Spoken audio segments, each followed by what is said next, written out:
Hey everyone, and welcome back to the channel. If you're new here, we dive deep into stories that have shaped generations, and today, we're cracking open a truly powerful one. Genesis chapter 43. Get ready for a tale of family, famine, and facing your fears head-on. So last time we left off, things were looking pretty grim for Jacob and his family. The famine was still raging, severe and relentless. They'd already made one trip to Egypt, and 10 of Jacob's sons had returned with grain, but also with a huge problem. Their brother Simeon was being held captive, and the powerful Egyptian viceroy demanded Benjamin come to Egypt if they ever wanted to see Simeon again or get more food.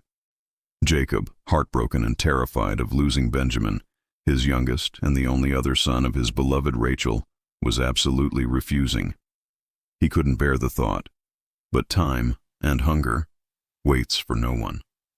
The grain they brought back from Egypt was all but gone. Imagine the tension in that household.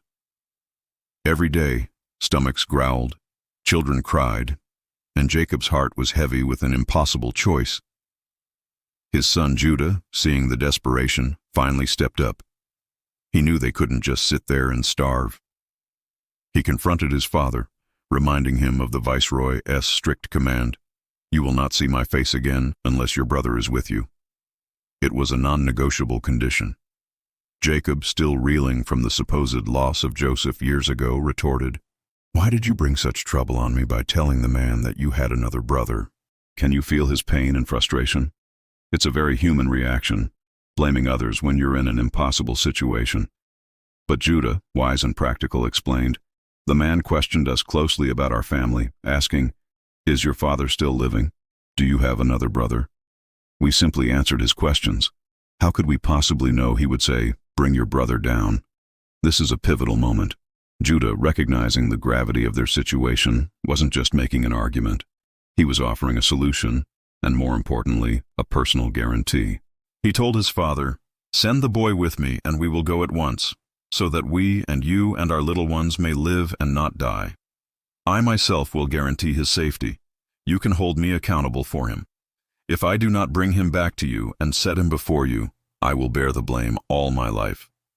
This is an incredibly brave and selfless promise from Judah. He's literally putting his own life and integrity on the line for his youngest brother and the survival of their entire family. Jacob, cornered by famine and Judah's unwavering commitment, finally relented. It wasn't an easy decision, but he recognized the undeniable truth. They had no other choice. With a heavy sigh and a prayer for divine intervention, he instructed his sons, "If it must be so, then do this. Put some of the best products of the land in your bags and take them down to the man as a gift.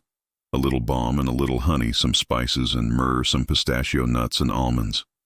These were precious items, a desperate attempt to appease the powerful Egyptian official. He continued, "Take double the amount of silver with you, and also take back the silver that was returned in the mouth of your sacks the first time. Perhaps it was a mistake." This shows Jacob's integrity and his concern for doing what's right, even in a crisis. He didn't want to inadvertently take anything that wasn't his. And then, the most painful instruction, take your brother Benjamin also, and go back to the man. May God Almighty grant you mercy before the man, so that he will release your other brother and Benjamin to you. As for me, if I am bereaved, I am bereaved. This last line is heartbreaking. It's Jacob surrendering to what he feels is his fate, a profound sense of resignation and sorrow, yet still holding on to a glimmer of hope through prayer. So, with Benjamin finally in tow, the brothers set off again for Egypt, their hearts a mixture of hope and trepidation. They arrived, and when Joseph, the viceroy who was still unrecognized by his brothers, saw Benjamin with them, he gave an order to his steward. "Take these men to my house, slaughter an animal, and prepare a meal. They are to eat with me at noon." Now, imagine the brothers' reaction. This wasn't what they expected. Instead of a harsh interrogation or immediate release of Simeon, they were being invited to the viceroy's home for lunch. They became terrified. "It's because of the silver returned in our sacks the first time that we have been brought here," they whispered among themselves. "He's planning to attack us, overpower us, and make us his slaves, and take our donkeys." They misunderstood Joseph's intentions completely, fearing the worst, based on past experiences and their own guilt. As they were being led to Joseph's house, they approached the steward and confessed, "Please, sir, we came down here the first time to buy food. But at the place where we stopped for the night, when we opened our sacks, there was each man's silver, our exact amount, in the mouth of his sack. We have brought it back with us, and we have brought other silver to buy food." They were desperate to prove their honesty, to avoid any accusation of theft. The steward, however, reassured them with words that must have brought immense relief. "It's all right. Don't be afraid. Your God, the God of your father, has given you treasure in your sacks. I received your silver." What a kind and unexpected gesture.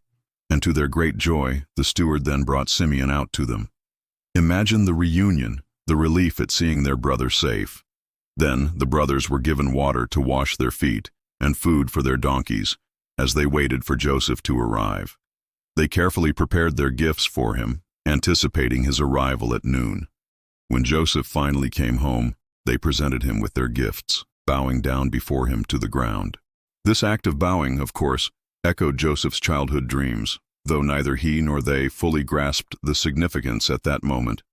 Joseph greeted them warmly, and then the question that must have been burning in his heart. "Is your father well, the old man you told me about? Is he still living?" The brothers replied, "Your servant, our father, is still alive and well." And again they bowed down. Then Joseph's eyes fell upon Benjamin, his full brother, the son of his own mother Rachel. The sight of him must have stirred a deep, powerful emotion within Joseph. He asked, "Is this your youngest brother, the one you told me about?" And then, a tender blessing, "May God be gracious to you, my son." But the emotion was too much. Joseph was deeply moved. His heart yearned for his brother. He had to leave.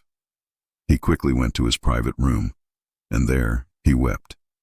He wept openly, letting out years of pent-up sorrow, longing and perhaps even joy at seeing his brother. After he composed himself, he washed his face and returned, giving the order, "Serve the food." They were served separately.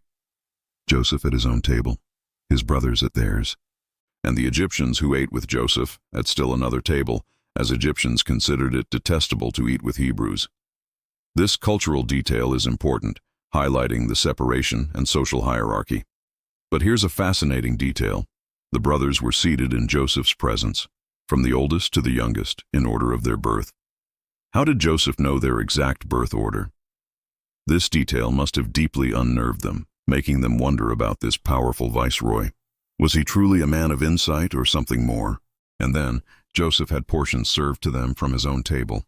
But Benjamin's portion was 5 times larger than any of the others.